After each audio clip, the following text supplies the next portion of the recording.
Laki ng factor nung living with meditation sa buhay ko. That day, nagkaroon ako ng hope, nagkaroon ng sense of purpose ang life ko. Namaste! Ako si Jen Tilbe. Gusto ko lang i-share ang life ko nung makilala ko ang living with meditation. That was January 2025. Makilala ko ang living with meditation. Nasa hospital ako noon, that time na yon. Sobrang depressed ko, mataas ang BP ko, hindi ako okay mentally and physically. So kahit sa doktor, sa nurse, hindi ako makapagsalita, hindi ako makapagsabi. So parang binigyan ako ng chance na mag-calm down muna bago ko masabi lahat. So sabi ng doktor, need ko ng psychiatrist. So nung umuwi ako sa bahay, ayoko ng maliwanag na room. Wala akong ganang kumain, wala akong ganang bumangon, wala akong ganang maligo. As in, wala lahat. I am in suicidal thoughts na talaga that time. So, hindi ako okay physically, mentally, emotionally. I'm not okay. Kaya lang, I need to be okay. Kasi meron akong 2 anak na umaasa sa akin. Lalo-lalo na meron akong special child. Diagnosed siya ng autism spectrum disorder. So, kailangan kong bumangon pa rin kahit hindi ako okay. Ang lahat ng yun, ng mga lungkot, pain, ay dahil sa paghiwalay namin mag-asawa. So, because of infidelity, sobrang hirap, sobrang sakit.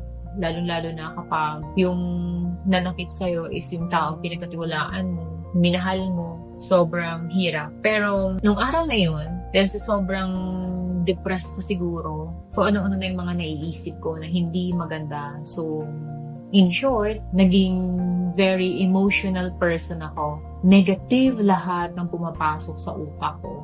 So, mabigat dito. At sobrang bigat dito. Kasi hindi ko na kaya. Sinasabi ko, ayoko na, hindi ko na kaya. Pero, pilit ko pa rin nilalabanan.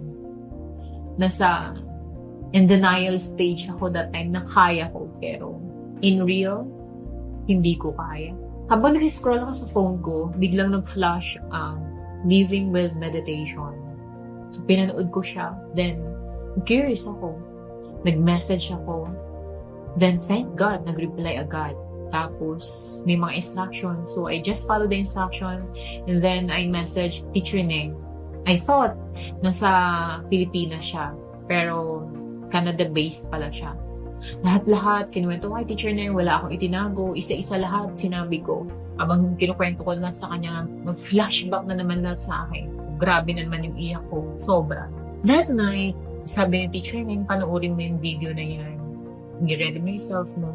So, yung mind ko na yun, naka-ready, nakaset na yung mind ko, yung heart ko, na panoorin ko yung video, lahat. Pero, sad to say, hindi ko natapos yung video.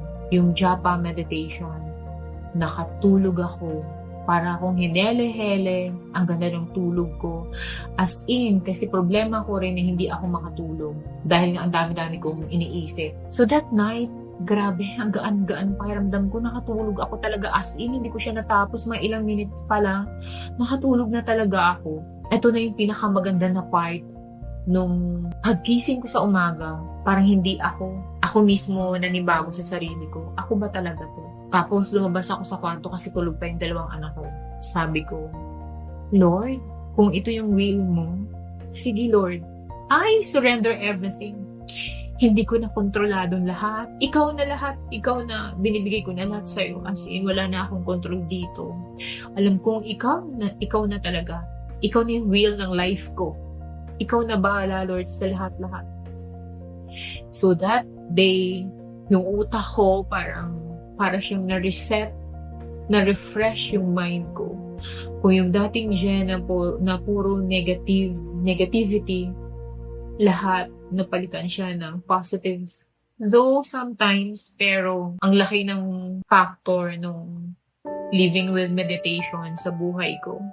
That day, nagkaroon ako ng hope, nagkaroon ng sense of purpose ang life ko dahil dito sa living with meditation. So, nag-start ako mag-meditate para kahit paano mabawasan yung mga nararamdaman ko hatred, pain, lahat, anxiety, panic attack, depression, kung ano-ano pa ang nararamdaman ko sa katawan ko. And nakita mismo ni Teacher Neng kung ano yung naging impact yun sa life ko. Kasi that time, sinasabi ko kay Teacher Neng, hindi ako nakakalabas ng bahay. Dito lang ako 24/7 sa loob ng bahay.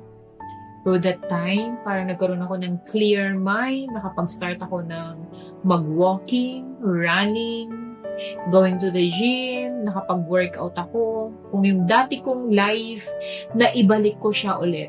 Nagkaroon ako ng smile sa mukha, nagkaroon ako ng positive mind, positive thinking. So, unti-unti, naibabangon ko ulit yung sarili ko na sobrang bagsak, sobrang lagap ako lahat. So, kapag si Lord pala talaga yung gumawa ng way, kung meron siyang tatanggalin na tao sa buhay mo, tatanggalin niya talaga para makita mo ulit yung daan pabalik sa Kanya. So, thank God at nakilala ko yung Living with Meditation. Thank you kala Teacher Neng kasi tinulungan nila ako kung paano bumangon ulit. At unti-unti kong na-embrace ulit yung life ko. Kumbaga parang I'm blessed kasi nabigyan ako ng chance na makilala ko ulit yung sarili ko. Yung dating nakalimot. Ngayon, nanunumbalik na sa pagiging positive. So sabi ko, ito na yung way para naman maibalik ko yung dating Jen, maibalik ko yung parte ng buhay ko na napunit. Hindi man siya perfect, pero kahit papano, kumbaga sa papel, naidikit ko man sa tulong ni Lord, alam kong mababago din lahat. So, sana may-inspire kayo sa story ko. Huwag mawala ng pag-asa. Kasi, there is always hope. 4 letter lang siya, pero ang lakas niya. And, kung walang si Lord, we are nothing. So, lahat ng mga pinagdadaanan natin, temporary lang lahat yan. Kasi kapag siya na talaga yung naging center ng buhay natin, kahit ano pa ang bagyo, kahit ano man yan, kayang-kaya natin harapin, basta unahin muna natin siya. Through meditation, living with meditation, Japa meditation, lahat matatapos din. Lahat unti-unti natin mariresolve, marirenew yung faith natin sa Kanya. Sana may-inspire ko rin kayo at sana mabigyan yung time, yung pag-meditate kasi ang laking bagay din kung kaya nating mag-scroll sa mga TikTok, Facebook, like that. 15 minutes, 10 minutes na mailaan natin sa meditation. Hindi na masama. It is free. So, sana kung matuloy-tuloy nyo kung nakapag-start na kayo, sana may tuloy-tuloy nyo gaya ko. Kasi, hindi naman ibang tao makikinabang, kundi yung sarili nito. So, again, thank you.